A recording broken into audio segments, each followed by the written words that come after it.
ಮಾಜಿ ಶಿಕ್ಷಣ ಸಚಿವ ಬಿಸಿ ನಾಗೇಶ್ ನಿಧನ, ದೀರ್ಘಕಾಲದ ಅನಾರೋಗ್ಯದಿಂದ ಕೊನೆಯುಸಿರು. ನಾಳೆ ತಿಪಟೂರಲ್ಲಿ ಅಂತ್ಯಕ್ರಿಯೆ. ಬೆಂಗಳೂರಲ್ಲಿ ಬೃಹತ್ ನಕಲಿ ಔಷಧ ಜಾಲ ಪತ್ತೆ, 5 ಕೋಟಿ ಮೌಲ್ಯದ ಫೇಕ್ ಮೆಡಿಸಿನ್ ವಶಕ್ಕೆ. ಪೊಲೀಸರು ಆಹಾರ ಇಲಾಖೆ ಅಧಿಕಾರಿಗಳ ಜಂಟಿ ದಾಳಿ. ಬೆಂಗಳೂರಲ್ಲಿ ಕಾಂಗ್ರೆಸ್ ಶಾಸಕಾಂಗ ಪಕ್ಷದ ಸಭೆ, ಜೆನ್ಸಿಗಳ ಬಗ್ಗೆ ಎಚ್ಚರಿಕೆಯಿಂದ ಇರಿ ಎಂದ ಡಿಕೆ. ಮಂತ್ರಿಗಿರಿ ಕೊಡದವರಿಗೂ ಕ್ಷಮೆ ಕೇಳಿದ ಸಿಎಂ. ಸಿಎಲ್ಪಿ ಸಭೆಗೆ ಮಾಜಿ ಸಿಎಂ ಸಿದ್ದರಾಮಯ್ಯ ಗೈರು. ಮಹದೇವಪ್ಪ, ಕೃಷ್ಣಪ್ಪ, ಪ್ರಿಯಾ ಕೃಷ್ಣ ಸಹ ಆಬ್ಸೆಂಟ್. ಇನ್ನೂ ತಣಿದಿಲ್ವಾ ಅಸಮಾಧಾನ?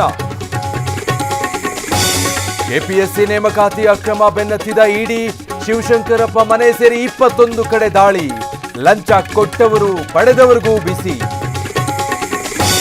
ರಾಜ್ಯದಲ್ಲಿ ಎಸ್ಐಆರ್ ಪ್ರಕ್ರಿಯೆ ಮುಕ್ತಾಯ, 1 ಕೋಟಿ ಮತದಾರರು ಡಿಲೀಟ್ ಸಾಧ್ಯತೆ.